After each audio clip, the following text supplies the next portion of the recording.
Emily, welcome. Hello, thank you for having me. Yeah, thanks for coming.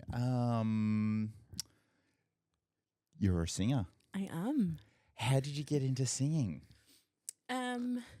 So from what I've heard from my mum, I was singing before I was talking sentences. Oh, shit. Yeah. So I used to just walk around and be like, Mom, like Mr. G.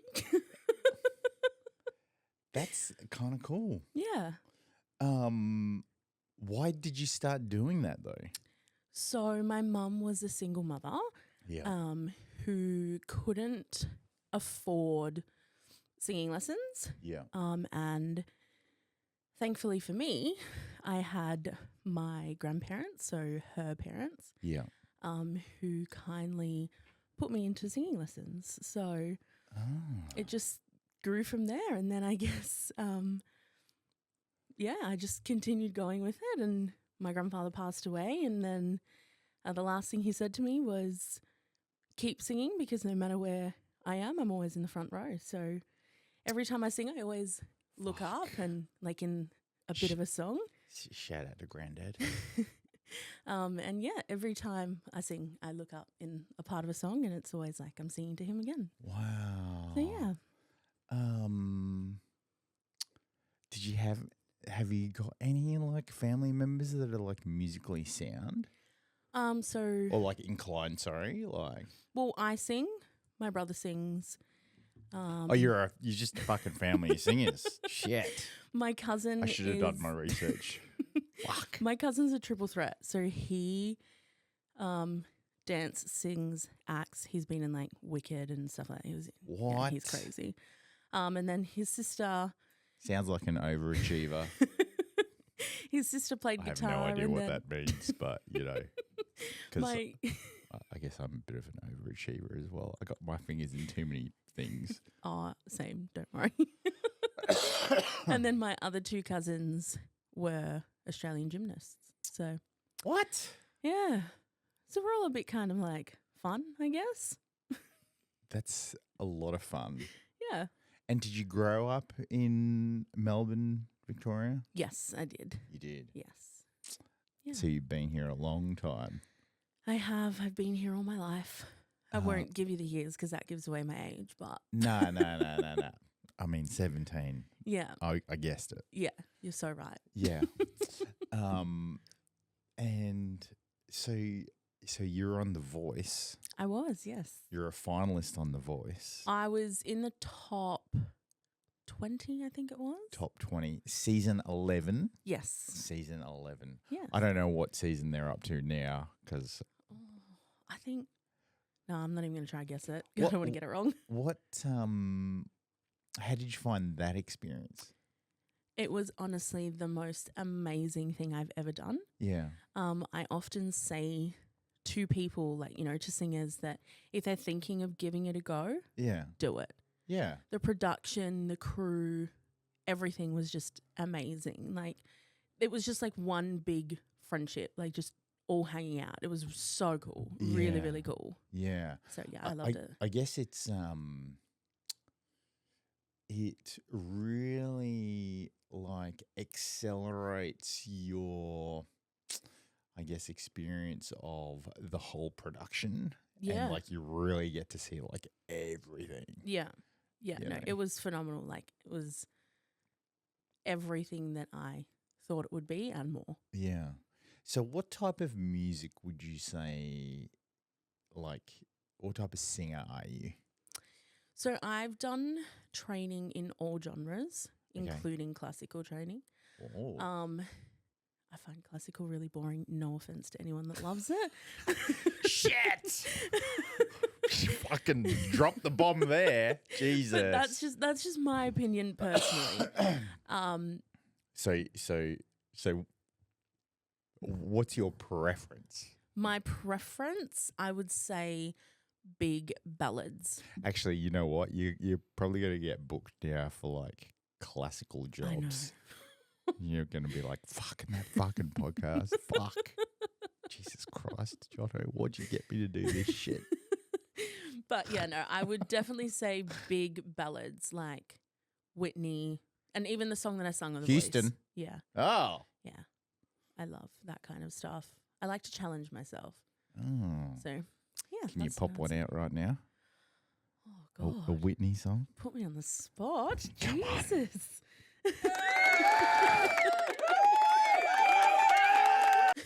Let's go. I actually have a performance tomorrow and I'm singing I Will Always Love You. Okay, all right.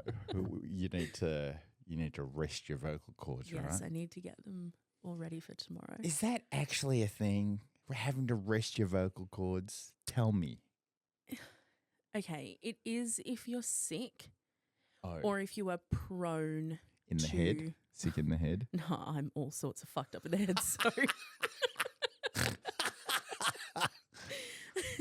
I'd be resting my vocals 24/7 if it was in your head.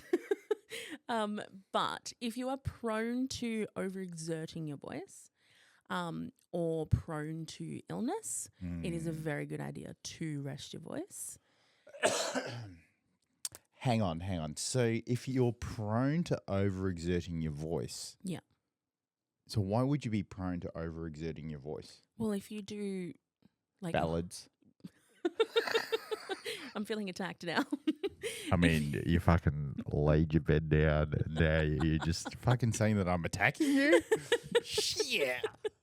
If you are doing like big song after big song after big song, you want to make sure that you're getting some vocal rest. Yeah. Because that's going to take a lot out of you. Surely, though, like, I mean, if you like singing those types of songs, you end up, what's the word? Conditioning, like, your vocal cords. Yeah. I mean, like I think with all the training that I've done, I've kind of just learned to just do it. Yeah. It's just like, it's there kind of thing. I did a performance a couple of weeks ago and I sung I Will Always Love You from Whitney Houston and And I'm Telling You. That's the Kevin Costner song, Yeah. isn't it? Fuck. And I also performed And I'm Telling You by Jennifer Hudson, which is like a 5-minute song that starts here and it just goes up and up and up. It just, you don't get a break. So at the end of it, you're like, and then I was like, oh, fuck, I should stop vaping after that song. Wow. Yeah, that was the moment that I realized. I mean, yeah, you should probably stop vaping. Yeah, probably should, but if you're a singer. would not recommend it. Don't vape if you're a singer. Don't vape if you're a singer. Be more like you and less like me. If you're a drummist, go for your life. for it. You know what? My dream is to learn to play the drums. Really? I find it such a sexy instrument. Why? I don't know. I just think like That's a bit weird. it's almost like it's like the lead of a song. Like you can change any song depending on how you play the drums. Like, you know, you could do Afro beat, disco beat, you know, that kind of thing. And the song just sounds completely different. I suppose. I don't know. I love the drums. I mean, look, I agree that the drum sounds that are created do, I think, have a big influence of the overall like feel of the song. Yeah. You know, and if it changes, then it's just completely different, like momentum. You know. Yeah. And I just love that. But to say that it's a sexy instrument. The instrument itself isn't sexy. Oh. Playing it. Yeah. And like, Because it's so physical? Maybe. I don't know. I always say to my Could be. partner, like, do you think I'd be hot if I played the drums? And he's like, you're a fuckwit. Wow. But no, I do. I would love to learn the drums. I think you were possibly leading him on. You were like, do you think I would look good playing the drums? Wink, wink. Maybe you should start taking it up. Well, we've actually been looking at a drum kit together. Really? Yeah, I'm like, let's learn it together. Oh, that's a whole lot of fucking pain I know. in the house, isn't it? The neighbours are going to be like, can you both go and fuck yourselves? Because, like, wouldn't you have to get 2 sets? How are you going to learn together if you don't Probably. get 2? Fuck. Yeah. Yeah. One of my best friends plays drums, Does he? and I'm always I mean, like, does they? can you please teach me? Hey. And he's like, yeah, I can teach you. And he's just moved into his own house. So he's like, oh, I'm thinking of getting a drum kit. I'm like, I'm all for it. Do it. Do it. I'd love to hear you play again, because on the sidelines, I'm going to be like, fucking teach me. I mean, you gotta soundproof the fucking room though, don't you? Probably. To at least like be considerate to your neighbours. Yeah, or you just play at a time when, pick a good time and play. No one's home. 2 a.m. Pretty much. Yeah. So, okay, so ballads, Yes. big ballads, and like the classical stuff. Classic ballads, sorry. Yes, not right. classic ballads like Whitney Houston. Yeah. Stuff like that. Mariah. And I also love musical theatre. Do you? I know that's like so opposite, but I mean, like my blind audition song that I sung on The Voice was musical theatre technically, because it was from The Greatest Showman. Oh. So Hugh Jackman. yeah, Ah. I did Kiala Settle's This Is Me. Ah. Yeah. For a second there, when you said theatre, I was like, Memory Shrek? from Shrek. That my niece, who is 2 years old, I was home from work one day and I said to her, oh, do you want to watch a movie together, Tavy? And she's like, yeah, Auntie, let's go. She said, sit on the couch. So I was like, okay. So I sat on the couch and I put Shrek on, and fuck me, ever since that day, we have watched Shrek on repeat about 4 times a day. She Wow. even, like, she's actually 2 tomorrow, and she knows the lines before they say them. Mm. And I'm like, you're not even 2. How do you know this? Mm. So, and she sings the song. She sings Hallelujah from Shrek. It's very cute. Interesting story. I saw so the guy that made Shrek, his story was that he I think he worked for Walt. He worked for Disney. Yeah. And he was an animator for Disney. Okay. And he made them something like $50 million or something. I don't know. He made a lot of money for them, right, with the films that he helped create. And then they fired him. Oh. And so then he started his own company, DreamWorks. Oh, that's cool. And he fucking slayed them. Yeah. To the point where Shrek is a piss take of all the Disney movies. Yeah. You know, and the fact that there's like, you know, gremlins and farting and like, you know, all that type of stuff. All the Yeah. things that you would normally see in like a fairy tale Yeah. is in Shrek. That's so cool. I didn't even know that. Yeah. That's and, really cool. I guess he kind of had the last laugh because, yes, he made them a lot of money, but he like ended up DreamWorks ended up making billions of dollars. Good on him. Yeah. I like that. I really, really like that, actually. Good on him. It just goes to show though, like you put your mind to something. Perseverance is key. Is that what motivates you? Yes. Really? I feel like my haters motivate me.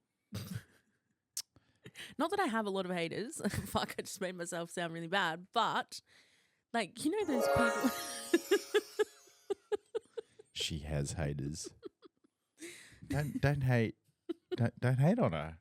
I mean, come on. She Search me up and become a hater today. Wow. I'm kidding. I'm so nice. Remember, I was really contemplating not wearing these glasses, but they're such a statement piece. They're really cool. And I did say to myself, fuck, I'm going to look like a diva, stuck up bitch. But I'm not. I'm so nice. No, you're definitely not. Well, I think I am. I don't know. No, it's just a look. It's just a look. It's just fun. Yeah. But yes, I am attending a second Shrek birthday tomorrow. Oh. Hey, I mean, I think you created the monster. I Because did. you sat down with her did. and fucking watched the first Yeah. It's first literally run. on repeat every day is Shrek, then Shrek 1, then Shrek the third, and then back to Shrek, and then back to Shrek 2. And my brother's always like, fuck you. And I'm like, sorry, I enjoy mean, Shrek. It's either the Wiggles or Yeah, you know. exactly. And, I mean, I don't know about you, but I'd prefer Shrek over like, Yeah. hi, everybody. Yeah. That's just me. It's kind of like Christmas songs Yeah. at Christmas. They're Yeah. like, fucking play them everywhere. It's like, oh my God, how many times do we have to listen to Mariah Carey? I feel for retail workers at Christmas time. Oh, they just want to like go postal, I think, don't they? Yeah, I'm forever thankful that I'm not in retail and don't have to listen to all the time during Christmas. I mean, it sounds like you can sing her songs. Look, I have sung it before at a have Christmas you? event. I won't lie. Wow. How did that go? Yeah, it was fun. My dream gig would be Carols by Candlelight. Ah. Yeah. Why? We ask all the hard questions here. I don't know. I just find it That's such not a an answer, beautiful... Emily.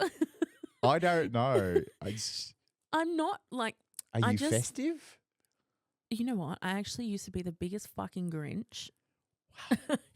Hated Christmas. And then I don't know what changed in me. Maybe having nieces and nephews changed. But I don't know. Like I find that Carols by Candlelight is such a beautiful thing. Like it's doing it for the kids as well. Like children's... I think it's just doing it for the kids. Yeah. Look, it's probably just for me. Maybe I just like it. Yeah. But yeah. And then my other one would be to sing the prayer with Anthony Kalia. Oh. Yeah. Shout out to Anthony. Yeah. You know who to contact, buddy. I'm here. I promise I'm not a stuck up bitch. Hang on. Does he sing that at the carols? Yes. Oh, Yes, every year? Oh, I'm not sure if it's every year, Bro. but he has. He's turning out to be like Mariah Carey. He definitely has sung it previously at carols, and I always just think to myself, that could be a really nice duo, Anthony. If you're listening, hit me up. I mean, maybe we might tag him. Yeah, I agree. Let's do it. On a little snippet. Yeah. Let's do it. Let's get it to happen. So who inspires you? Oh, it's going to sound really cliche. God damn. Fuck. All right. It's my mum. My family. My family. What? I know. How do they inspire you? Oh, well, my mum I mean, you did just say your brother's a fucking triple threat. Your fucking cousins. No, that was my cousin. My cousin's a triple threat. My brother is like severely ADHD in like the best way possible. Right. And he, I don't know. He's always like my biggest supporter.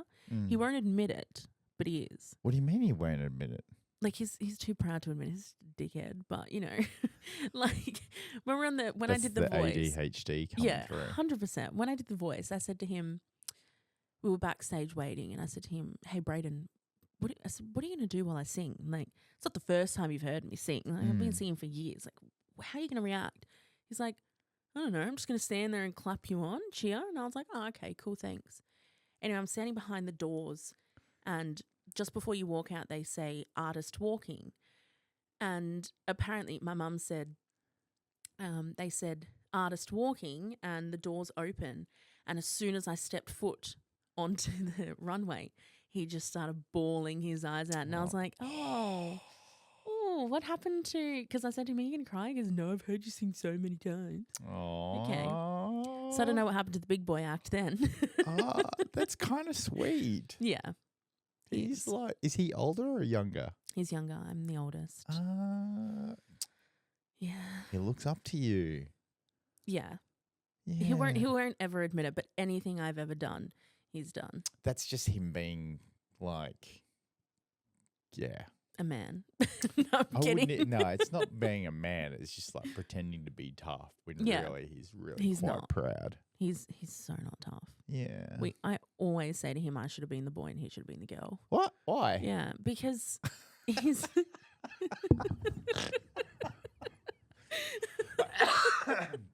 I never once said that to my sister. Because he's just I don't know, like he's like I can change a spare tire. I get calls from him. Thank you.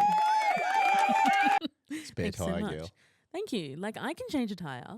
Yeah. And I've received calls from him saying, "Hey, I'm at the shops. I've got a flat tire." I love your impersonation. Hey, And like I've got very long nails. I don't know if you guys can see that, but they're Yeah. very long, right? Yeah. So I walk out there with my long nails, my long luscious nails, and I'm like, "All right, let's do it." You know, a few months ago I got a flat tire and I told my partner, "Oh, I don't know how to change the tire." I totally did, but I just couldn't be fucked. Wow. So, you know, bless TJ, he did it for me. Look, I think people do that. Yeah. It's like, oh, I don't know how to do this. Yeah.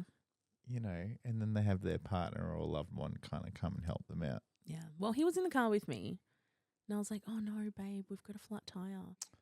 And he's like, "Oh, pull over." I was like, "Oh, I don't know what I'm doing." He's like, "That's okay, I'll do it." Thanks, hon. Well, little does TJ know now. Oh, he knows. He That, knew. I reckon he knew.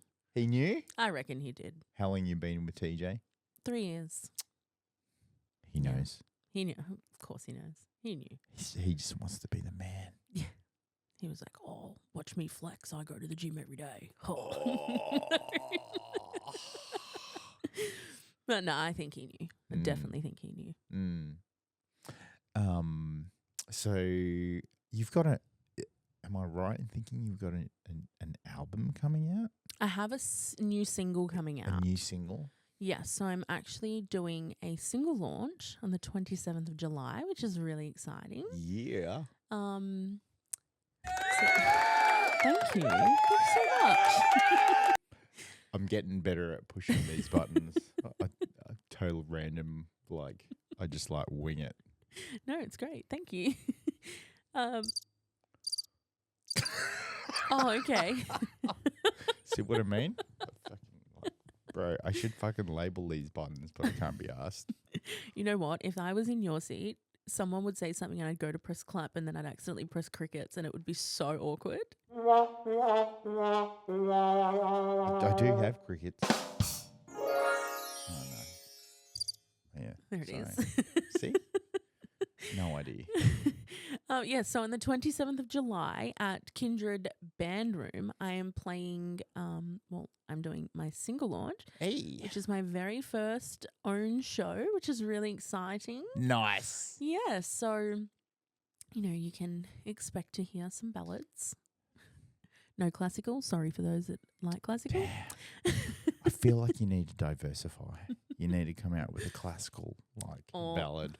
Maybe one day. Yeah. But yes, you can expect to hear some. That sounds like it's never going to happen. You caught me. Wow.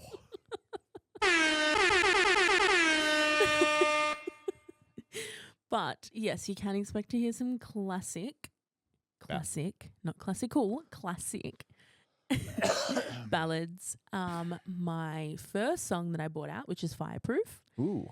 which is a dancey pop anthem. Yeah.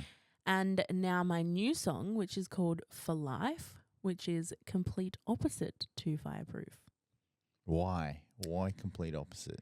So Fireproof, I wanted to make a song that everyone could resonate with.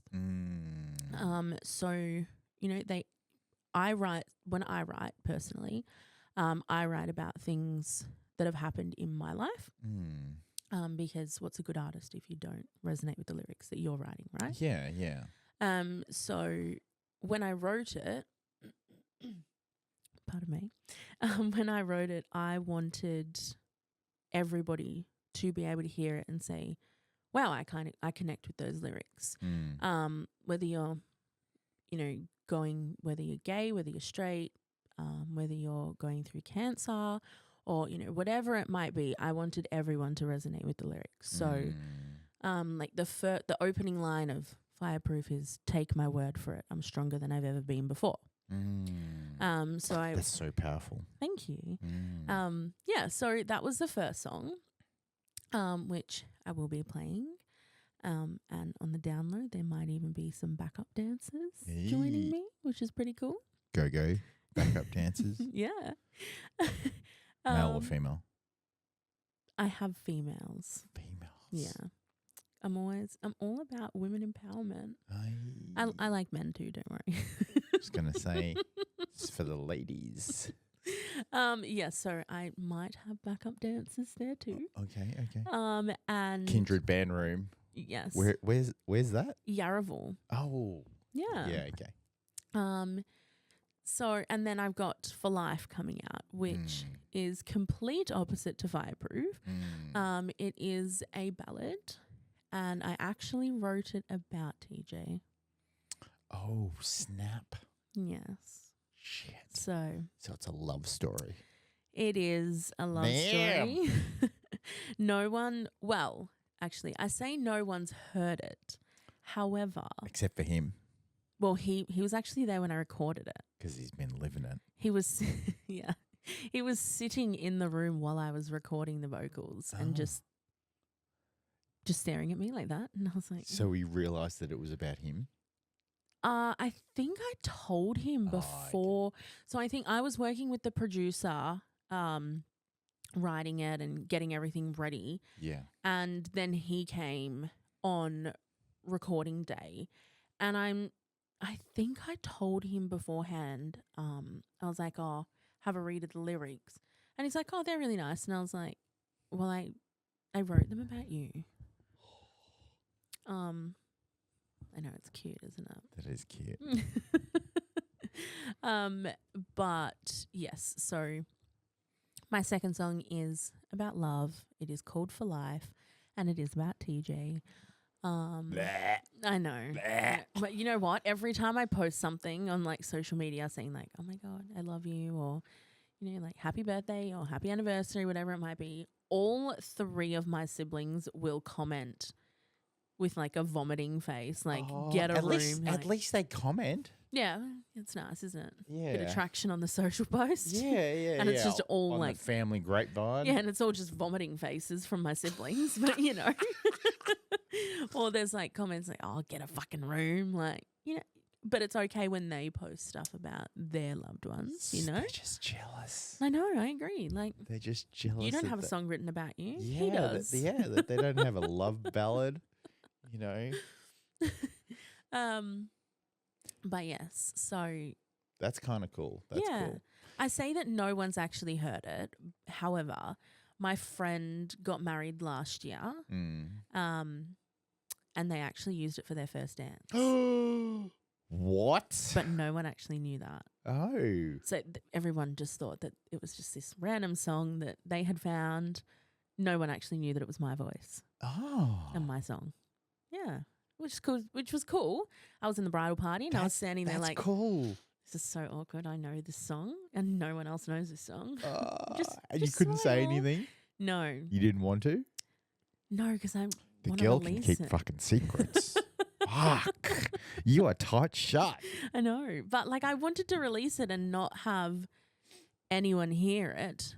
But yes, it was definitely played at her wedding, which was cool. Like it was really cool. I was standing there and I was like, wow, this is my song being played at a wedding for a first dance. Like that's really sweet.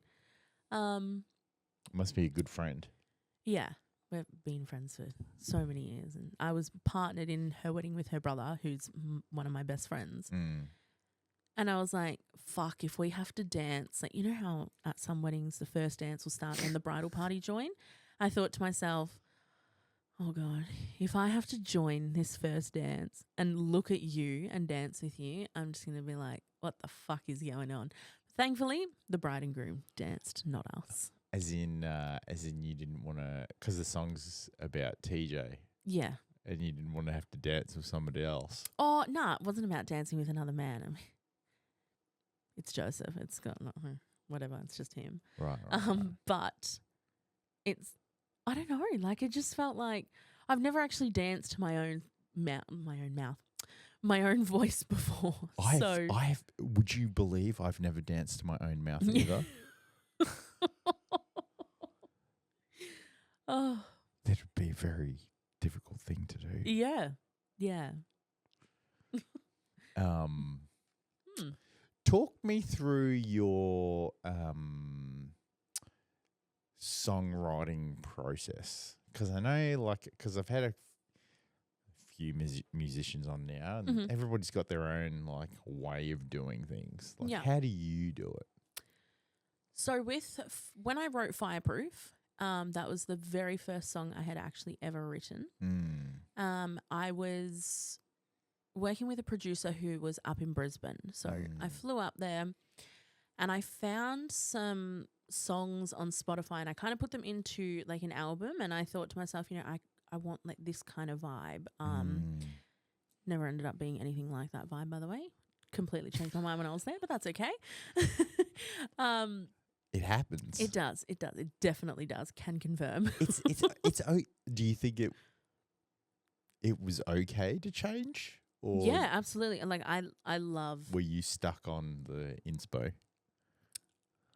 I was, when I first got there, I was so stuck on the inspo. Yeah. That I was like, I want it to sound like this. And then after we kind of wrote the lyrics, I said to Magnus, who was the producer, I was like, that's a fucking cool name. Isn't it? Magnus Murphy. Oh. How cool, right? Sounds like a porn star. Or a fucking ice cream. Two completely different things. I mean, take it how you want it. But yes, no, so I said to Magnus, I was like, he's like, what beat do you want? And I was like, it's a very producer question. Yeah. And I thought to myself, fuck, I've never done a song before in my life. However, and everyone knows this about me. If someone knows me, they know. I come with an entourage of gay men. Do you? I do. There is. Why? I don't know. They just magnet to me. I'm like Melbourne's biggest fucking fag hag. I'm telling you now. What? If I walk past a gay guy, he'll smile at me and I'll be like, hey. And there's probably a high % chance that I've probably either met him or it's just like, oh. This explains the glasses. You know what? Side note, these glasses actually aren't mine. Okay. They are my best friend, Bradley, who is gay. I messaged him and I said, hi, forgive me for I have sinned because I still have your glasses. However, I think they're a really cool statement piece, so I'm going to wear them today. Thank you so much. Love you. Bye. He still hasn't responded to me, so I'm guessing it was okay. Yeah. Well, I mean, he can come here and collect them if he wants mid-recording. Yeah.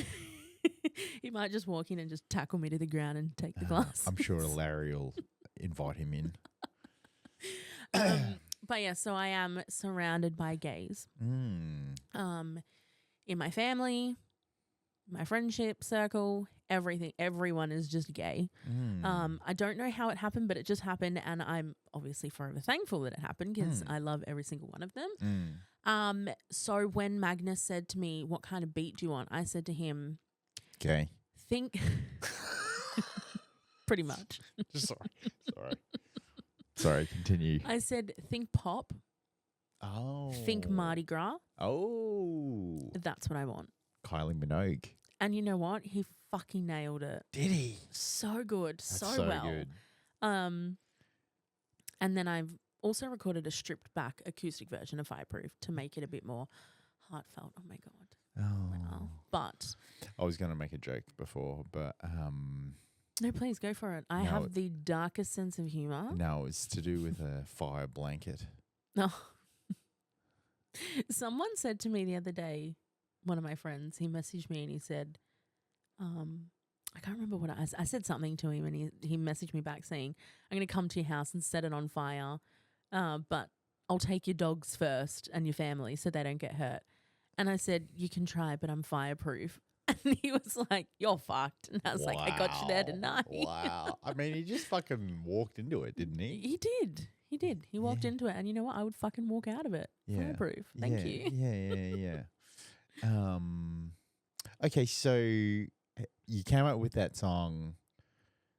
You flew to Queensland. Yep. Producer was like, "What beat do you want?" He produced the beat, and then the song kind of came to life. Yes. So I got there and he said to me, "Oh, what do you want to write about?" And I said, "Look, I want it to resonate with everyone. I want even, a man to hear it, or like a straight man to hear it and be like, wow, I can resonate with those lyrics." So I wanted it to be for everyone. And so, I actually have a tattoo on me that says, "Hey, you're a fighter. Soon things will be brighter."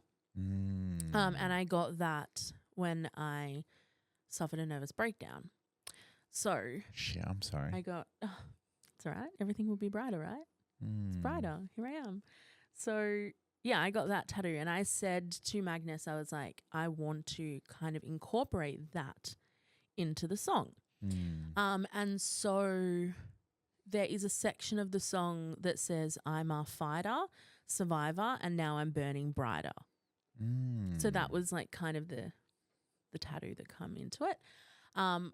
Yeah, so that was like the little inspiration, was that tattoo that I have on me. And yeah, so we just kind of went from there, and I just started, writing about my own personal mental health. And then, like things that I had been through. And then, yeah, we just kind of came up with the fireproof lyrics. It's I think having the idea of coming up with lyrics that resonates with a lot of people would be very hard. It was. Yeah. It was super hard, but I also thought to myself, like, you could even think of the lyrics as like, maybe you've lost someone that was really close to you, and you went through a bad patch, where you had to kind of pick yourself back up, or maybe you've bet cancer, or maybe it was, you were coming out as gay to your family and they weren't so accepting at the start and now they're accepting, or whatever it might be, So when I wrote it, Magnus actually co-wrote it with me. Yeah, I just said to him, like, I want everybody to listen to the song and be like, holy fuck, I can resonate with that. Not just, I didn't just want it to be about me, So does that mean you've lost someone close? You've had cancer? Like, I haven't personally, thankfully. I haven't had cancer. My grandfather, who I spoke about before, was my absolute everything. And I lost him to cancer. Fuck. Yeah. So, I've just had a lot of mental health struggles in my, since I was a child. And I think when I wrote it, it was more about that. It was about the fact that I'm an anxious fucking mess. And I shouldn't sit here and laugh about when I say I'm an anxious fucking mess, but I'm laughing about myself, not to others that have anxiety, because I know how fucked it is. I think it's just a natural human response to life. Yeah. Also that. Yeah. Yeah. Yeah, so I don't know. When I wrote it, I wrote it for my mental state. Yeah. And also obviously losing my grandfather, because I was thinking of writing a song, as my first song, being that my grandfather had left me, and I wanted to write about him and the emotions that I felt. But I also thought to myself, I don't want to bring out a really depressing song as my very first song, because then people are going to be like, holy fuck, who hurt this girl? Holy shit. She's so depressing. Yeah, like I didn't want people to be like, who hurt you, Barry? But, I think it is interesting when an artist comes out with like a sorrow song, Yeah. like, because we all go through sorrows. Yeah, absolutely. And we all go through like life events that create suffering. Yeah, of course. And everyone at some point in their life has lost someone, whether it's a human or even an animal. Yeah. That it has really torn them apart, right? Yeah. But hopefully the human wasn't the animal. But But I thought to myself, oh, I don't want to be so depressing for the very first song that I bring out, So does it have like an uplifting part to it? Yeah, absolutely. So it says, the lyrics are, take my word for it, I'm stronger than I've ever been before. Never learned to be anybody else inside these walls I've built and broke down on my own. These fears I fought, now they're all gone. Now I see I don't need nobody else. So it's like, I don't need anyone. I've fucking built myself up to this. Like I've learned to cope with my own mental issues. And yeah, so it's like it's an uplifting song. It is. It's not a sad song. Whereas like the acoustic version is a bit more like, oh wow, heartfelt lyrics. A good story always starts with heartache though. Absolutely does. Yes, you're right. Like I was watching Deadpool last night, and this is literally what he says is like, a good story always starts with like heartache. And it's true. It is true. And look, some of the best lyrics are, like some of the best song lyrics are sad songs. Yeah. I love to sing a sad song. I mean, Taylor Swift has fucking built her whole career on sad songs. Oh, I love her. Every fucking crickets. You don't have access to the buttons. Thank you very much. Damn. Yeah, her whole fucking career is based on like sad songs. I so know, it but just so is resonates Adele. with everybody. So is Adele.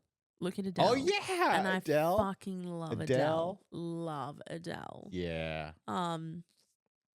She fucking made bank though. Yeah, she. Well, they both did. Look, and you know what? You actually might hear an Adele song at my single launch. What? It's all right. So this is the story of TJ and I. Okay, I'm going to give you guys the story.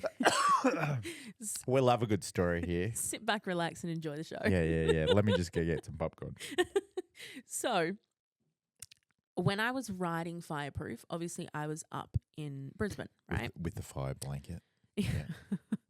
I had gone to Brisbane for a week by myself. Bro, that's way too long. Yeah, I know. What you doing up there for a week? Did you get stuck in the rain? You know what? I fucking did. Oh, I did. I fucking knew it.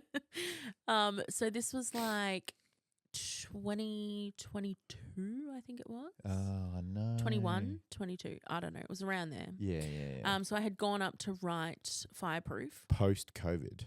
Yes. It's post-COVID, yeah.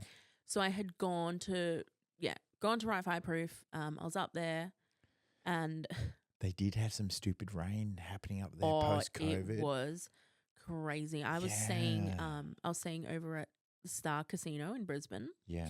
And it's on the river. Yeah. And I was laying in bed one night just like on my phone, and I see this thing come under my door, and I was like, the fuck is that? Anyways, I got up. It's a fucking ghost. It was a piece of paper. Read it, and it was like, please be ready to evacuate if need. The weather is forecasted that the river might break its banks. Yeah. And I was like, holy fuck, I'm interstate on my own No one is here. And so I took a photo of it and I sent it to like my family group chat. And I was like, ha ha ha ha ha ha ha. And they were like, Emily, this is serious. And I was like, ha ha ha ha ha ha. Like, I just, what do you want me to do? I'm here. Like, I can't. I can't actually do anything. I'm here. My flight home isn't until another 3 days or 2 days. I remember I was supposed to, I was touring that year and I was supposed to be going to Queensland and then all those floods happened and I had to like cancel everything. Yeah, so I was there during the floods. Dude. It was fun. It was a fun experience. I mean, you know, it is what it is. Yeah. So yes, I was up there. I was on a dating site and Oh, this is the story of TJ. Yes, this is the TJ story. Right. Sorry. I'm like, it's fucking random. In a fucking hotel, a fucking piece of paper, and then she was on a dating site. No, so 2 weeks prior, I was actually on the Gold Coast on like a family holiday. Right. And I get a notification. Was it your family or someone else's family? No, it was my family. It was my cousin's engagement. So I'm getting like all these notifications from this fucking dating app, and it's the same person messaging me saying, "Hey, hey, hey," Does his and first I'm name like, start with a T? "It did." Oh shit! And I'm thinking to myself, you know what? I'm on a family holiday. I'm just going to ignore you. So 2 weeks later, you're I'm so now. harsh. I know. You got to play hard to get right. Do you? Fuck that. No. So 2 weeks later, I'm down in Brisbane now, and I get another notification saying this person has said hi. And I'm like, fuck, he's consistent, this guy, isn't he? I mean, consistent, persistent, and he knows what he fucking wants. Was all the other previous messages the same? Hi. Yeah. Hi. Hey. And so I'm like, okay. All right, God. no worries. So I reply back, hi. Wow. How you going? Wow. And he's like, how you going? What are you up to? Blah, blah, blah. Yeah. I was like, I'm just down in Brisbane for work because, like, I don't fucking know you. I'm not going to tell you what I'm here for, right? I'm not going to say, I'm down in Brisbane writing a song. So I was like, I'm just down in Brisbane for work. What about the honesty, Emily? I know. Anyway, he found out the truth. Don't worry. That's because he has fucking ninja stalker skills. Yeah. So you do realize you fell for the trick. I know. Hi was a facade. I know. He's actually a fucking secret hacker. Wait for it because the story gets even better. Oh, God. I'm sitting on the edge of my pants waiting for the fucking popcorn. So he's like, you want to hang out? And I was like, all right, cool. Let's hang out. He's like, I've got an appointment down in the Gold Coast at, I can't remember what time it was. He goes, and then I'll come over. I was like, all right, no problem. So he comes down. We're hanging out. It's cool. Hi. We're chilled. Hi. Now, hi. I was dressed. I thought to myself, you know what? I'm never going to fucking see this guy again. He has pestered me for the last 2 weeks with hi messages. So I had my hair up in like a messy bun. I had no makeup on because I thought, again, I'm never going to see this guy, right? You fucking pulled out the messy bun. I did, the messy bun. No. And it was like, I reckon maybe February it was. I can't quite remember the month. I was in a Grinch nightie, a Christmas Grinch nightie. Wow. And when... Wow. Anyway, when he got to the apartment, I was standing behind the door and I held it open and he thought, and he'll tell you now, he goes, I thought to myself, why is this person hiding behind the door? Like, is she catfishing me? And I said, come on now, let's be honest, because the photos on the dating site compared to what you walked into, I fucking catfished you. So I'm in a Grinch nightie and anyway, he was fine. We hung out, we were chilled. And then he left and, you know, we shared a kiss. It was cute. And then he left and I thought to myself, I don't know what this guy's done to me. But what? You got hives. I did. I was covered in hives from like head to toe. Dude. Covered, right? So I called my best friend Steph and I'm like, babe, I don't know what the fuck's going on.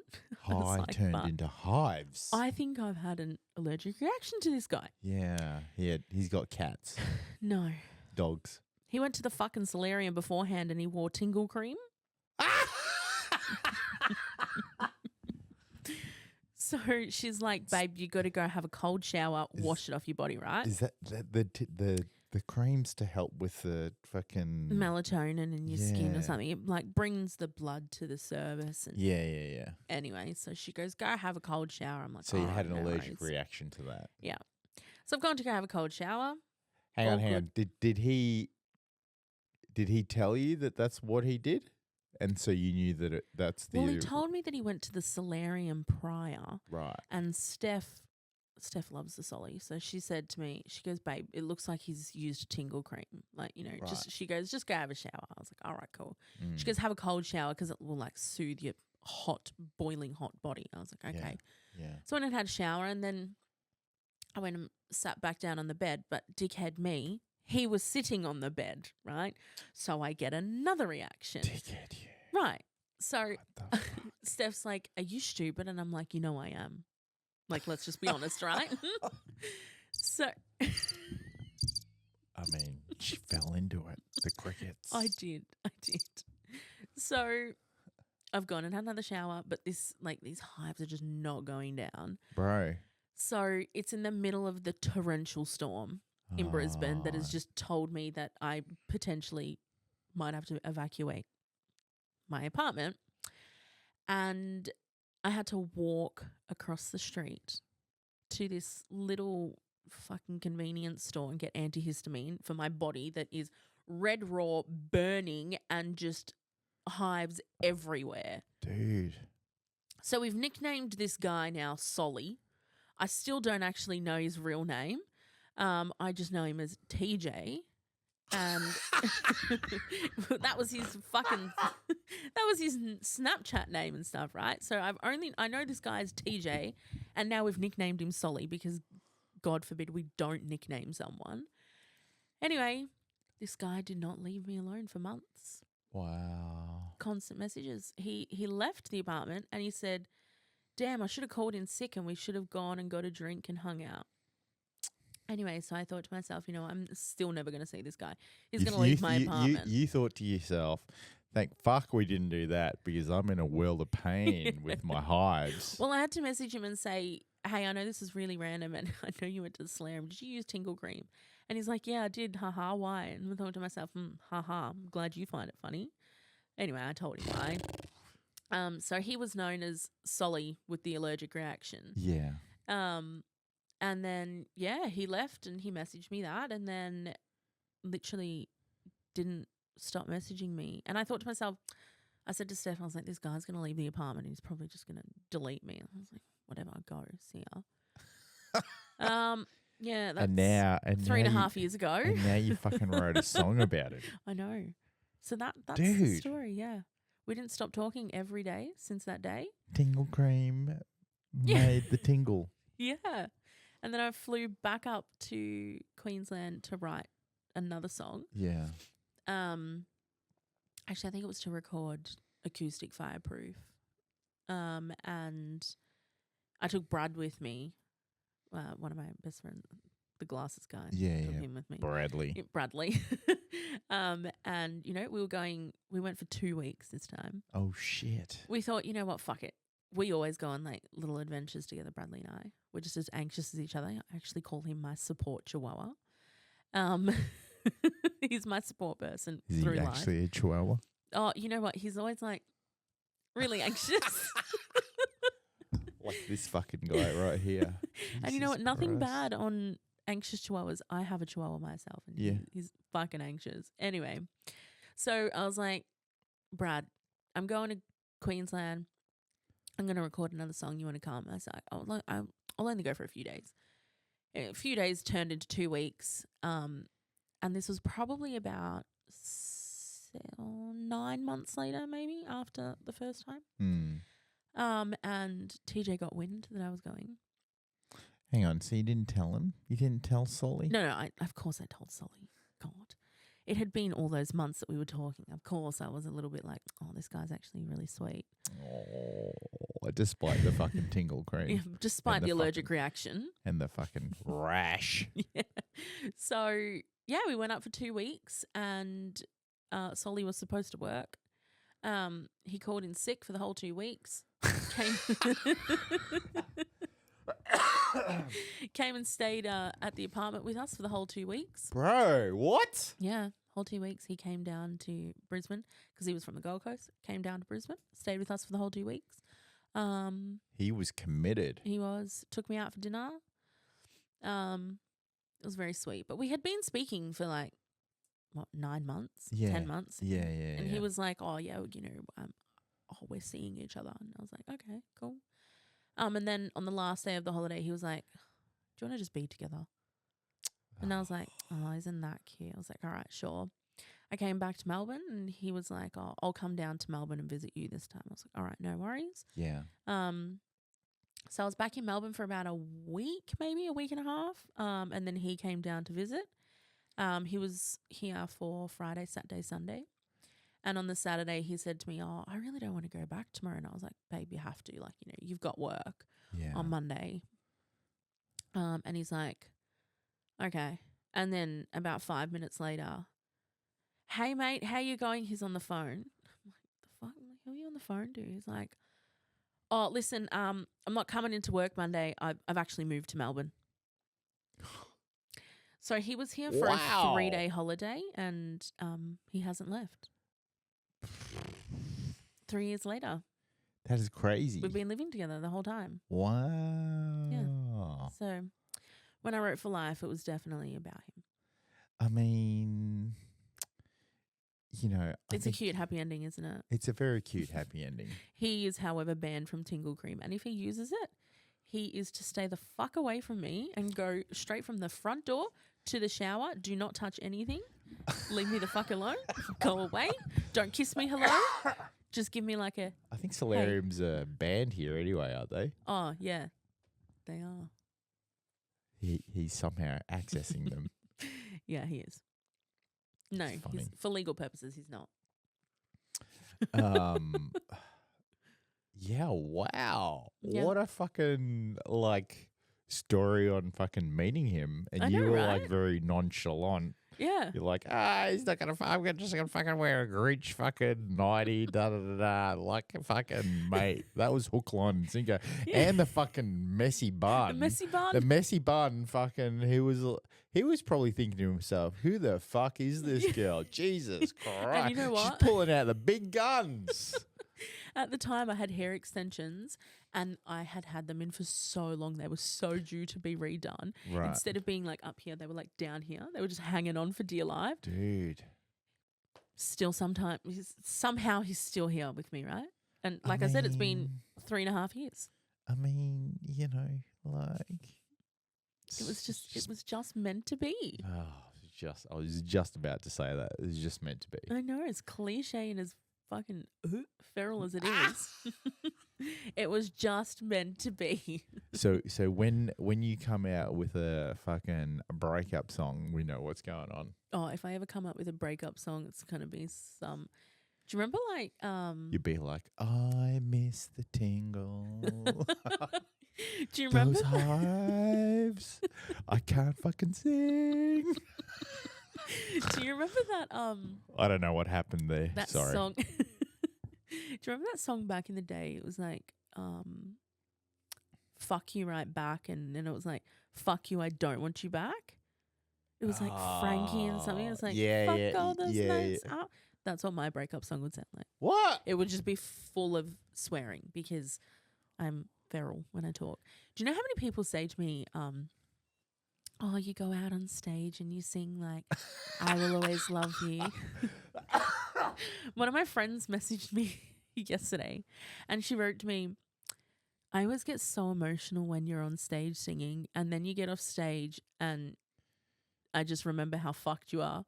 And I'm like, yeah, wow, it's because I'm that's feral. A real friend. It's because I'm feral. My stage presence doesn't match my mouth. And Off stage. Off stage. Yeah. Let's just clarify. Yes, off stage, sorry. Off stage mouth does not match on stage mouth. Doesn't at all. I mean, that's kind of good. Yeah. I've said to That means you're a real performer. Yeah, I said to Jono, I was like, hey, at my single launch, like I'm gonna have to write like little cues for myself. Just to Do not swear. Yeah, to remind myself, like, Don't call people a bogan. keep your fucking mouth shut and stop swearing, Emily. Hell, Jesus Christ. Because I can't help it. Like I just Do you have it? Do you have an earpiece in? No, I won't. You know how I singers should have though. earpieces in? I should have an in-ear You'll in have- with you'll have- Jono on the other end saying, Emily, stop fucking swearing. Don't even think about fucking swearing, Yeah. okay? Jesus Christ, I can see it in your eyes. Don't swear. Even Shut up. even TJ sometimes still gets surprised at things I say. He's like, Oh, my God, TJ. why do you swear so TJ's much? the man. He is. He's good. He's a good guy. And he can change a flat tire. Yeah. I mean, I can too. We fucking establish that, okay? I'm just trying to like fucking pump up TJ here. Yeah, no, he's a good guy. You know what? He was actually going to come with me today, but Why didn't he? he had to work. Oh. So he's back on the Yeah. working wagon. Yes, he had to go to work. Oh, so. well. That's all right. I mean, he moved down here after 3 days. Yeah. I'll let him off. He went back to the Gold Coast for not even an hour, really. What? He went to the Gold Coast. He flew to the Gold Coast, picked up his car, drove back to Melbourne. What? Yeah. Who does that? Who is this guy? A man in love. The It's all about love.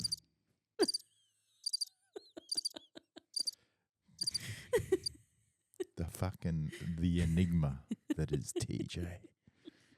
The man The man, the knows myth, no the TJ. barriers. Yeah, so that is TJ. Once he's committed, that's it. He is. He's very committed. I would like a ring though. You know, that would be Wow. That's why the boy's working. Yeah. Give me that ring. No. I don't talk about it anymore. No, you shouldn't talk about it. No, I don't. It'll happen It will. when It it's will. ready. But yes, so For Life is definitely written about him. Fireproof, when I wrote Fireproof is when I met him. And I will be singing an Adele song at my single launch. And the Adele song, the story of the Adele song is Heartache. no, Sorrow. no, it's actually a love song. Is This it one. is it the one where she sings about fucking losing all of her riches to her husband and then still coming back because she fucking She's what a boss bitch though. bro. Yeah, She is boss as fuck. I know. She's so cool. But Sorry, what song? What Adele song? no, I'm not going to tell you what song it Oh is. shit! Sorry. I'm not going to give away my set list. Oh, Jeez, no, I wasn't come asking on. for the set list. You were just talking about the song. Yes, there will be an Adele song. It is a lovey song. It's a lovey song. Well, I mean, There's only one. Let's just go through her fucking catalog. I actually Um, don't know the catalog, but anyway. But the song that I'm singing, that the relevance that has to the day of the single launch, that was so when we were in Brisbane, Brad, TJ, and I, we were driving from Brisbane to Gold Coast, and TJ said to me, "Oh, can you sing a song for me?" And Brad was like, "Yeah, go on." And also, by the way, just a public service announcement while we're fucking here. When we Shit, that's the wrong button. Public service announcement. we got there. So when we got to Brisbane, broth. Broth. There's a third fucking person in the car, and it's not her. It's Broth. So both Bradley and I got laryngitis and a chest infection. Right? Fuck. So we were sick as fuck. Anyway, we're driving No from singing. Yeah, and I'm there to record a song, remember? Gross. It was fucked. Broth, it was bad. So we're sitting there and we're sitting in the car and we're both like coughing, dying. Dude, And it's not good. I'm driving because I have anxiety in cars and I also get really bad car sickness and I'll probably vomit everywhere. So I was like, I get car sickness as well. oh, it's so bad. And people that don't Yeah. have it don't get it. They're like, bro, stop being a fucking sook. Just let me drive. My brother, for instance. The other bros. All roads lead back to Braden. Bro. So he's always like, bro, get over it. Just get in the car. Just be a passenger. Just get and in I'm the like, car. no, it's not about just get in the car and be a passenger. If it was that easy, I'd be a fucking passenger princess all the time. However, unfortunately, my head starts spinning, my gut starts spinning, and I'm like, right, I'm either going to A, pass out, or B, vomit. Yeah, which are both not good situations to be in. Absolutely not. And he's like, oh, whatever, bro. Like, okay, cool. Okay, bro. No worries, hun. So anyway, we're driving from Brisbane to Gold Coast. I'm driving and we're listening to music and TJ says to me, oh, can you sing me a song? No, we're And fucking I'm like, trying to drive. seriously? Yeah, I'm trying to drive in the middle of Gold Coast Highway. I'm trying to like not fucking die from this laryngitis chest infection. And of course, Bradley says, yeah, go on, Em. Sing him a song. He hasn't heard you sing. And I'm like, oh, for fuck's sake. Anyway, so I thought, You gave in. okay, fine. I'll sing you a song, but I'm going to sing you a song that, like, the lyrics kind of make sense to this situation, right? Oh, So I as in being sick in the car with two other broths. What song did you sing? I can't say it because it's the Adele song. Oh, shit. Yes. Oh, so okay. the Adele song comes into my set list for the single launch as this is the very first song that I ever sung to TJ because this is how I was feeling at the time. It's all coming to now. Yes. Mate, you better get to that EP launch. Yes. To find 100%. Come down. It's going to be a great day. I'm just excited to have backup dancers. I know I should be excited to sing. It's not about the backup dancers, Emily. It's about your fucking career. I know. I should be really excited to sing and perform for people. And like the fact that it's my own show. But I think it's cute that you're excited about the fact that you got backup dancers. I've never actually had my own backup dancers, right? And they're like It's a huge achievement. Thank you. They're like full professional dancers that like dance full time. Not just fucking street performers. Yeah, they're not just like professionals. random people that I've chosen. It's yeah. One of my best friends, Jason, gay. He runs a thing called Iconic Events, and they do like shows and stuff like that. And so I was in one of his shows a couple of weeks ago. Yeah. And I saw the dancers dance, and anyway, he said, oh, yeah, you know, we're going to buy a ticket to your single launch. And he goes, oh, actually, do you want some dancers? And I thought to myself, fuck, what am I going to do with dancers? I mean, like, they dance. I know. What am I going to do with dancers? You're going to fucking stick them in a car and sing to them in the car. I'm going to sing Adele to them. No, Emily. No. And I thought, you know what? This could actually be really cool. Yeah. I've never had backup dancers before. And so, yeah, I've got backup dancers. And I find that really fucking cool. Was it those specific backup dancers, or is your friend selecting different ones? No, it was those specific ones. So I saw them dance and I thought, wow, they're really, really good. And I spoke to Jace and he was like, I said, oh, I was thinking of these four. And Jace is like, 100%, that's exactly who I was thinking too. Which singer had some controversy with a backup dancer? I'm not sure. Male or female? I'm going to say female. I mean, there's always some fucking There's always something going around. male backup dancer that like strikes a Oversteps his mark. relationship with. Yeah. Is it Janet Jackson or is it Britney Spears? You know what I was going to say? It sounds like something Britney would do. I think it's Britney. Yeah. But yeah, so that's not happening. At this launch, TJ. You got nothing to worry about. It's not, babe, I promise. This single launch is about you. I promise. Broth. It's about you, broth. But yes, so yeah, I'm really, really excited. I was actually writing my set list down. Like I've been thinking about it for quite some time, obviously. But I was writing it down last night. Yeah. And I was like, oh, there's some pretty good songs in there. And there's also I've got heaps of ballads. There's a lot of ballads, big ballad after big ballad after big ballad. You better get your rest. Yes. And don't get sick. Yes, that's right. Yeah. Absolutely. This is vocal cords. I learned about that about 20 minutes ago. And you know what? It's in the middle of fucking Melbourne winter. So it's even worse. Is it? I thought that would have been better. Melbourne winter? Yeah, it's good for the vocal cords. Oh. Keep them nice and cool. Yeah, give me that tonsillitis. I mean, do you find in summer when it's hot, like your voice changes?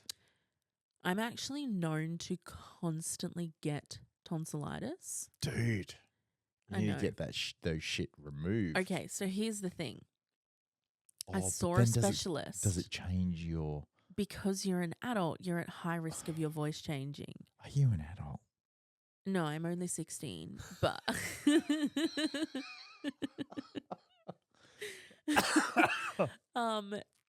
yes, so... Do you love being an adult?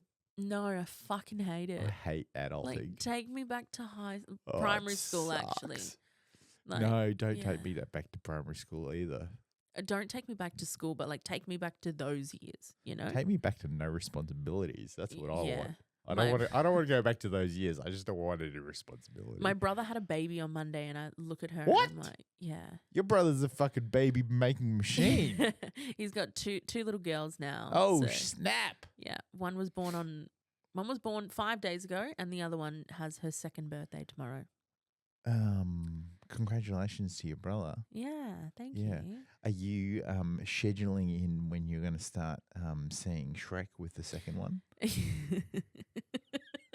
I'm sure her sister's already got her covered. She actually went there the other night and I am second donkey. And I'm like, okay, all right, babe, come on, let's go. She come couch, come, Annie, come. I'm like, okay. And that's kind of cute. Yeah, you can't say no to her. So this is Tavy, and then there's Hazel is the new baby. And she's just like peacefully sleeping in her little bassinet thing. Yeah. And fucking Shrek is screaming in the background. And then, of course, Tavy starts screaming in the background because, why wouldn't she start? Shrek has Hallelujah by Leonard Cohen. And she fucking knows it. And I'm she's going to be a singer. Yeah. I used to be a vocal coach. I coached for like 13 years. And I just... Are you already coaching her on the couch while she's watching Shrek? Pretty much. Open your mouth, please. Take bigger breaths. Come on. No. I do actually tell her to sing louder, though. She's like, hallelujah. And I'm like, come on, be louder. Annie can't hear you. Yeah. But and then sometimes she'll be like, she says to my mum, Nonna, come. And then she's Annie M on TV, Annie M. So she watches me on TV and then she dances to my voice. It's very cute. Yeah. Very, very cute. So you were a vocal coach for 13 years. I was a vocal coach for actually around about 15, 16 years. How did you start getting into that at the age of 2? Oh, yeah, so that's right. I forgot I'm 16. No, so I started my training with a lady named Jen. Shout out to Jen. Yeah, Don't shout know out who Jen. you are. So I started my training with Jen, and she taught me a lot. And then she taught like group classes, and I started assisting her with the group classes. So she would teach, and then I'd like be her little assistant. And so it just started from there, and then she got pregnant, I think it was, or maybe she was sick one time. She was sick one time. Sick, and pregnant, same thing. Yeah.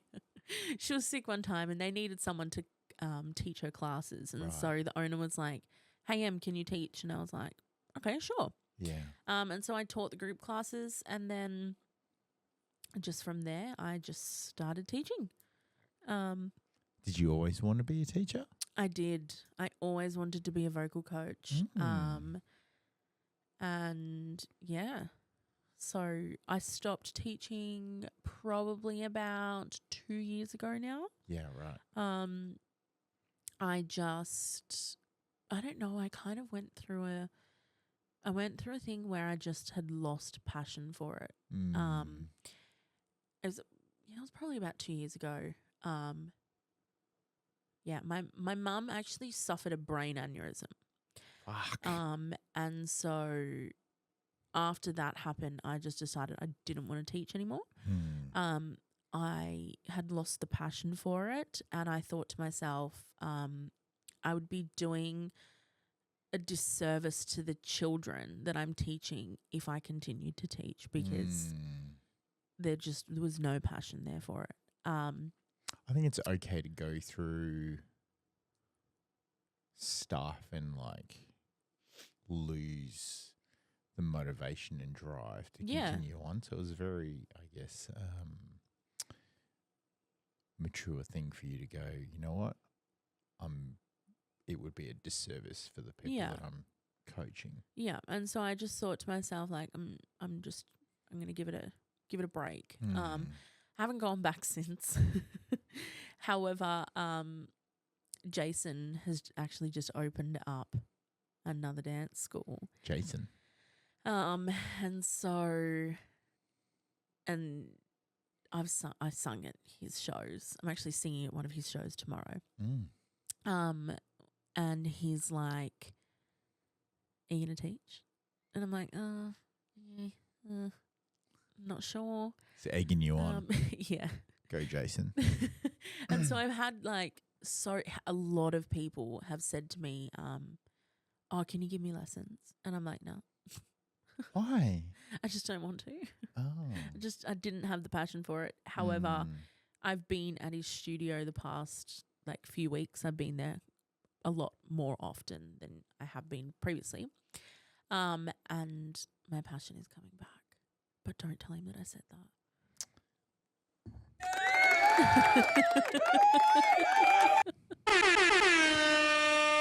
Welcome to the passion of the Christ. I mean, to the passion. So I'm actually going there after here. Are you? I am. Straight to teaching. I am. Or actually, I taught the other week. He called me and I was at work, and I said, "Hey, Jace, I'm at work." I was like, "Is everything okay?" And he's like, "Oh, I've got a show this weekend." He's like, "Can you sing in it?" And I was like, "Yeah, all right. Sure, why not?" Right.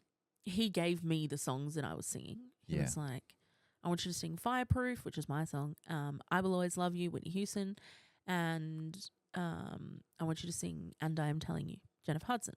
I was like, "All right, sick, no worries." I was like, "Anyway, I'm at work. I'll call you back." I was like, "All right, no worries." Hung up.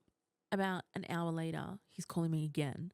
I'm like, dude, this guy's like fucking Solomon. He He's doesn't leave you alone. he's as persistent as TJ, right? Yeah, TJ, fucking hive boy. So he's calling me back. I'm like, "Hey, Jace." He's like, "Hey, I know you're at work. I'm so sorry." He's like, "But can you teach a solo tonight?" And I was like, "Huh?" I'm like, "Jace, I haven't taught for years." He's like, "Yeah, you'll be right." You can do it. You'll be right. It's like Don't worry riding about a it. bike. I was like, okay, no worries. So I went straight from my full-time job straight to his studio, and I taught. And I was like, you know what?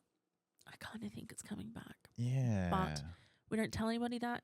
Yeah. I mean, I know I just said it on podcast, but whatever. You don't tell anyone that. And, just let it happen. yeah. Yeah. So Jason and I, previously, I worked for Jason's school, his previous school for like 12 years as the vocal coordinator. And we used to teach musical theatre classes together. So he'd do like the choreography, dance side of things. I'd do like the vocal acting side of things.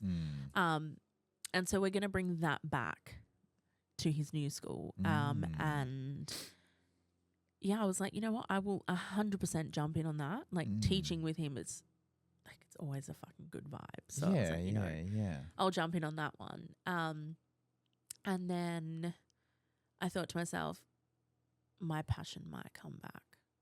Yeah. And I think it's already starting to come back. Yeah. Like it 100% is. I don't necessarily think that it went away. Yeah, I don't think it went away. It was always there. Yeah, I think it was just got turned off. Yeah, and I think like at the time it was more about like making sure my mum was okay. And then my niece was born, like Tavy, my very first niece was born. Shrek and girl. So Shek and Docky. So I think that, I think my priorities just kind of changed a little bit. Yeah. And that's okay. Yeah. Yeah. I think sometimes we're a little bit too hard on ourselves because we're always like, oh, you know, I have to be this or I have to be that or whatever. Not realizing that you can just be whoever you want to be at any given day. Yeah. You know, and like if you need to turn something off for a little bit, that's okay as well. Yeah. Like, yeah. know, So I think you can turn it back on. Yeah. Again, you know. I think it was like my love for music and teaching never left. I think my priorities changed. And it was just more around just family at that time. Yeah. I've had that. You know, like I've had I guess breaks in my photography. Yeah. You know, and it's just like you're right, like it just comes down to change in priority. Yeah. And then once the priority like resets again, then it's like finding that fire in you to kind of, you know. And I think, like I was saying to Jace, I was like, you know what, I reckon the moment that I stepped back into the studio to teach like the MT classes with you, I was like, I'm just going to be like, holy shit. Let's do this, and this, and then let's do this one, and then let's do this, and then let's do this, and it's just going to come back like full force straight away. But yeah, so that's my teaching career. What advice would you give your younger self? Don't listen to others. Fuck. Don't listen to others. And by others, Why? I don't mean like don't listen to your parents. None of that. Why? It's not that. It's because for so many years in my life, I let people who are supposed to love and care about me treat me like absolute fucking shit and put me down so fucking much that I invested thousands of dollars. Why don't you tell us how you feel? No, I invested thousands of dollars into fucking therapy for my fucking mental health. Wow. Because of these people. And so, you know what? If I could speak to young M today, I would be like, fuck them all. Don't listen to them.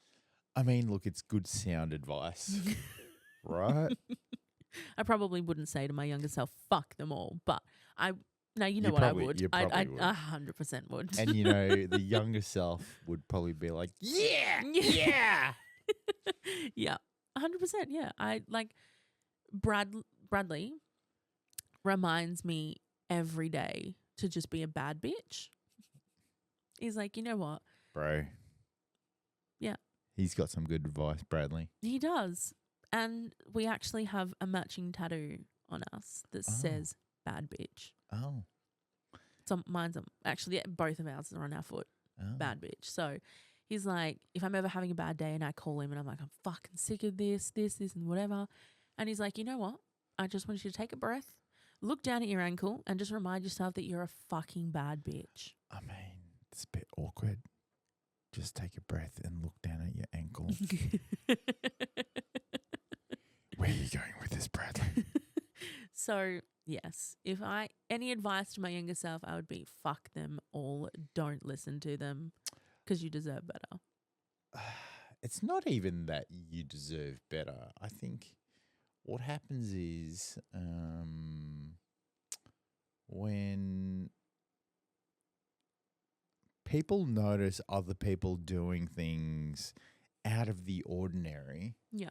they just try to like corral everybody to fall in line. Yeah. And it's like, nah, we need to like do things differently. Yeah.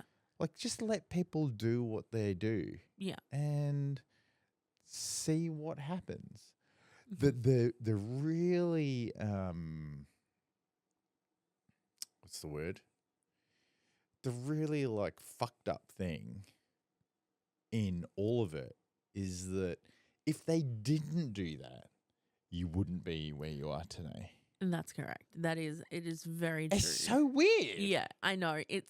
It's like, it's one of those things of I shouldn't have had to go through that. Yeah. But there's a reason that I went through that because it shaped me and made me fucking fight to the person that I am today. Yeah. And I guess it all goes back to my blind audition. I sung "This Is Me," which was my empowering. On TV, I had to say "up yours" moment to those who have put me down, but it was really my empowering "fuck you" moment to all of those people. Yeah.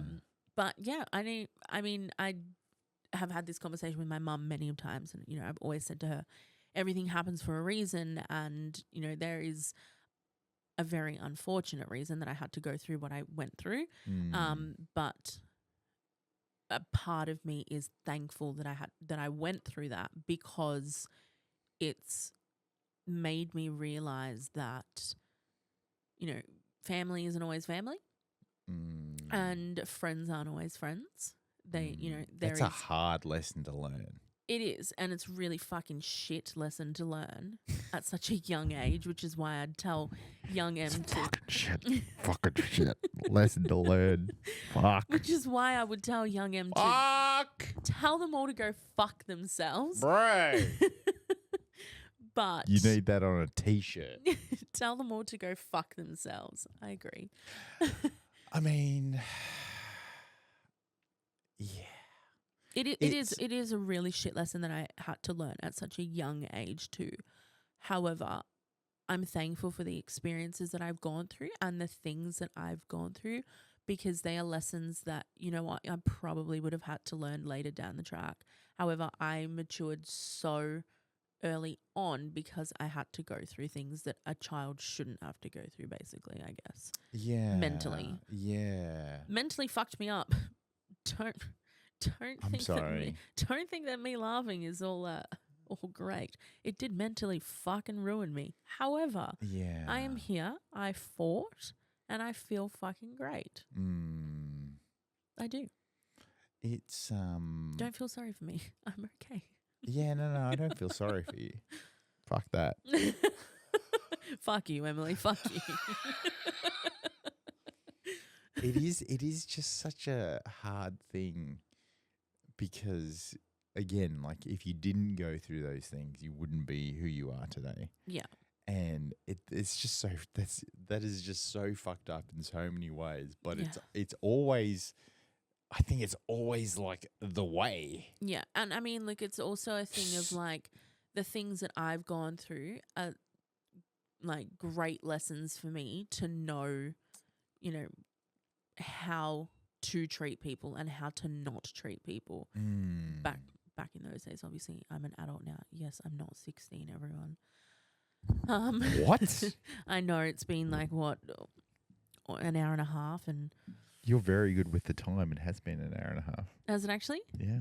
Oh, concept of time. No, I looked down at my watch. I'm not gonna lie. Play your crickets now. It's the orange one, by the way. Wow. No one tells me to push my button. There you go. Damn you. No, but yeah. I forgot what I was saying. I forgot it as well. We were just constantly laughing. This is also one of the things that I go through. I tell TJ the same thing constantly, and he's always like, Dory, you've already told me this. Wow. Sorry, I can't remember. I have the worst memory. Dude. And it's, you know what? It's actually all a part of a psychological thing. So it's when someone has PTSD, they blank certain things out from their memory. Mm-hmm. Subconsciously, I do it. And so I will tell TJ a story that happened 10, 15 years ago today. And then next week I'll be like, oh my God, do you know what happened one time? And I'll tell him all over again and he'll be like, and then this happened, didn't it? And I'm like, oh, holy fuck, I've told you, haven't I? Like, so the boys worked you out. Yeah. So He's fucking worked you out. Yeah. I like this guy. my nickname's Dory. Everyone fucking likes this guy. What about me?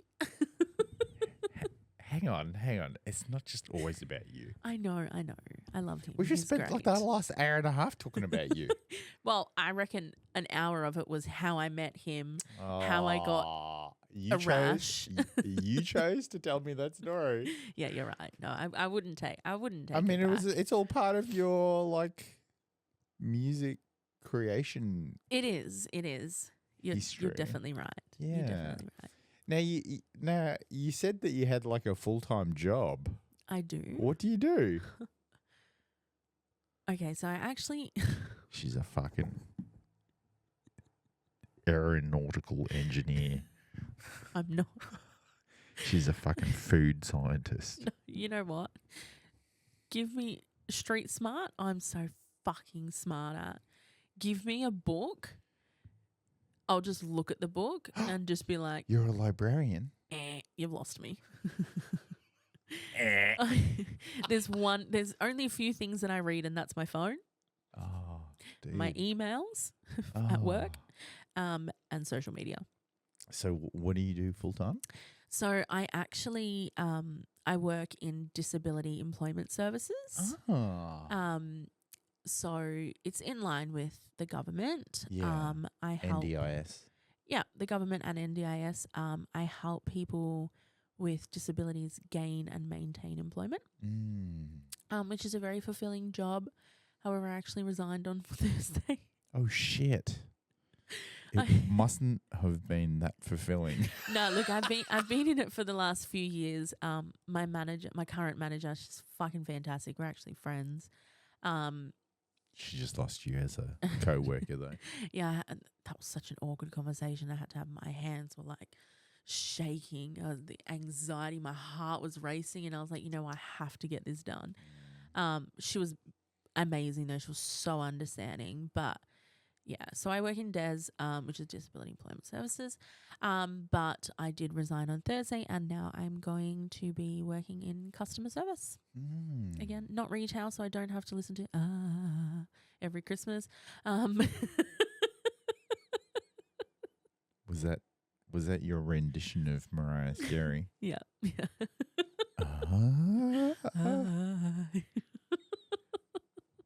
Well, how does the rest of the song go? Don't want a lot for Christmas. The fucking nightmares. But yes, so I'll be working customer service on the phones full time now.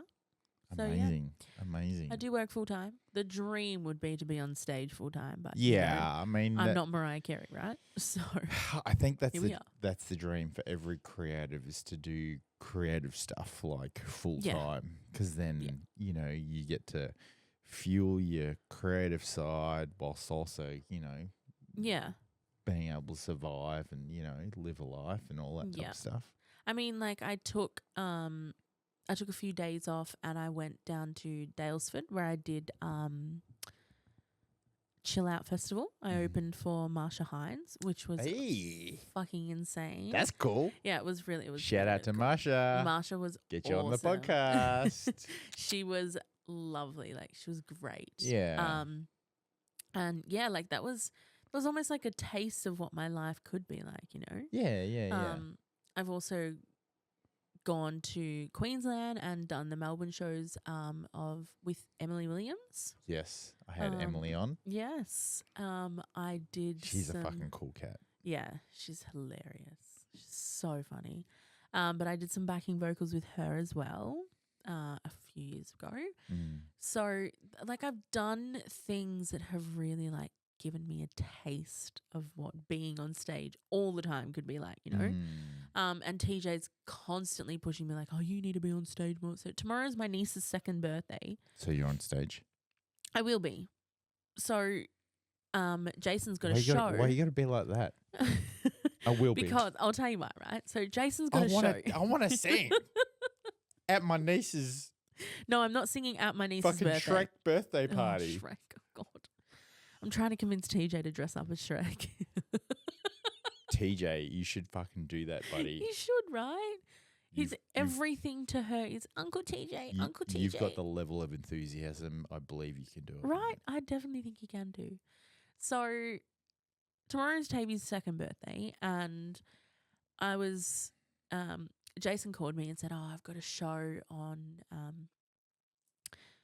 this date, this time, whatever. And I was like, oh, I know, like, I can't come. I said, it's Tavy's birthday, you know, it's her 2nd birthday. Anyway, TJ's like, well, you got to get to this show. And I'm like, but it's also Tavy's birthday. Like, it's my niece's birthday. And he's like, no, we need to put you on that stage. And I was like, for fuck's sake. So I spoke to my brother. Not for fuck's sakes in a bad way. Like, I love being on stage. I do. But it's just like, it was one of those things of like. Logistical nightmare. Yes. So I spoke to my brother and I said to my brother, is it a possibility for you to do something in the afternoon or like early so that I can go and do the night show? Because Jason's got a day and night show. And I said to him, look, it's one or the other. And I said, I can't do the day show, but I can do the night show. So my brother kindly enough said yes. So her birthday's at 1. The show's at 5. It's plenty of time. Yeah. So you got 2 gigs tomorrow. Basically. But then I realised that I really fucked up because the AFL is on tomorrow. My team is playing. What? I know. People, again, look at me and go. Doesn't make any sense to me I know, because people always look at me and go, you like the AFL? I'm like, I'm fucking obsessed with it. Which team? Western Bulldogs. What the fuck? Yeah. But then I also love watching NRL too. Oh. You know? That's even worse. You So should watch Union. I don't like Union. I watched it once with always TJ. the way. Watched it once with TJ and I'm like, why the fuck are they picking some guy up and throwing him up in the air like a fucking ballerina? Like, what? Anyway, really confused. Still don't understand Union. That's fine. I bet. I've just learnt the rules of the NRL. I've only just started watching it when I got with TJ, and I never followed NRL. AFL I've always followed. My grandfather gave me the love for the Western Bulldogs, so I've always followed AFL. You know, you brought up TJ quite a bit. I know, because like our lives kind of just lock, you know? So yeah. No breakup songs, okay? No breakup songs. Because I really feel for this TJ guy. No, what about me? My God. Do you know how often I hear people say, oh my God, TJ's such a nice guy. Like, you really struck gold with him. Wow. And I'm like, okay, that's all good and well, but what about like him striking gold with you? Exactly. Bro, works both ways. Exactly. So, yeah, but that's okay. And so what are your plans for the rest of the year? So more EPs? I've obviously got For Life coming out. The single launch happening. I will TJ. I will I be love you. I'm a guest speaker for Exposure Yes. with the Biz Presents. Yes. Which is really, really cool. I'll be doing some interviews there. Oh, are you coming down? Yeah. Have you ever been to one before? Nope. It's so cool. It's like, this is going to sound cliche maybe, but I performed at one of them and the exposure that you get from the event is fucking insane. It's so cool. Like, it's just a bunch of artists. That's cool. Performing, and then there's some guest speakers. I won't be singing at this one. I'm a guest speaker, so I'll be talking about my time on The Voice and that kind of stuff. Is TJ going to be there? Of course, TJ will be there. I need to get your autograph. I don't really go anywhere without TJ. Oh, you came here without him. I know because he's he had working. to work. He's Bro, you better not be working that day. he works hard for the money. Wow. That is not a ballad. You should It's not be singing that. I know. I'm changing my style up, hey. TJ, can't wait to meet you, buddy. I'll make sure to I'll get a photo of him and I'll get him to sign it for you. Oh, give it no, to you. I'm going to interview him. So what's it like being the man of all these songs? He'll love it. He loves the spotlight, that guy. Does he? He does. Oh, maybe you should do a duo with him. You know what? When I first met him, he tried to tell me that he's a singer. He fucking lied. He lied. That, in fact, was a lie. You can't pull the wool over her eyes, Yeah. buddy. Yeah, like, come on. You didn't have to tell me you were a singer for me to fall in love with you. Like, In the you're a nice shower. guy. He's a singer in the shower. Come on. I've never heard him sing in the shower. Where did you hear him sing? In the car sometimes. Mate, you are so harsh. I'm not. I'm just honest. You're an adult and you're mature enough for me to be able to say to you, you're not a singer.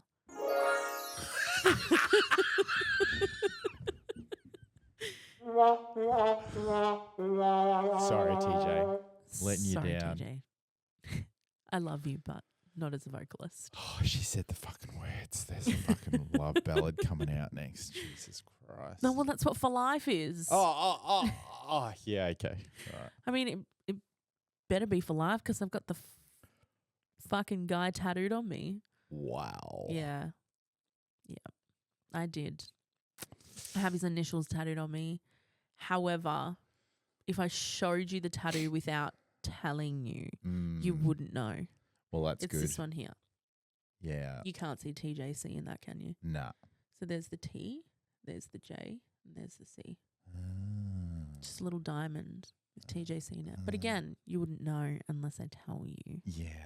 Well, we just fucking exposed that on the podcast. You're welcome, listeners, to let you in. I don't delete anything. No editing required here.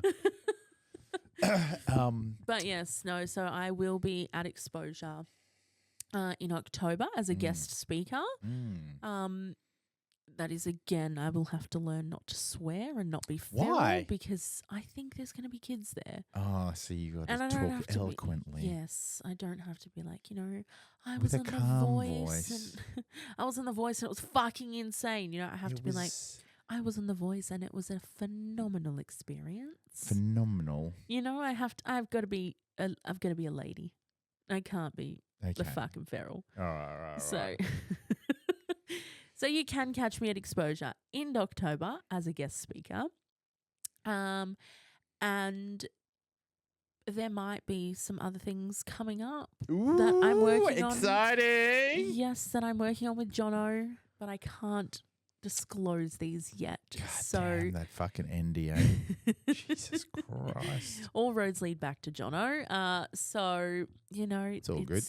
It's in the making. I Yeah. can't give too much information away. Yeah. If you follow me on social media, you can find out. How can people find you on social media?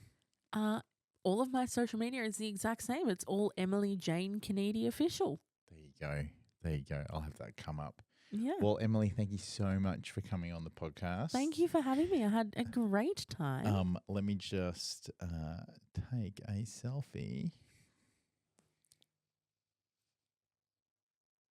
That one's Amazing. for TJ. No, I'm kidding.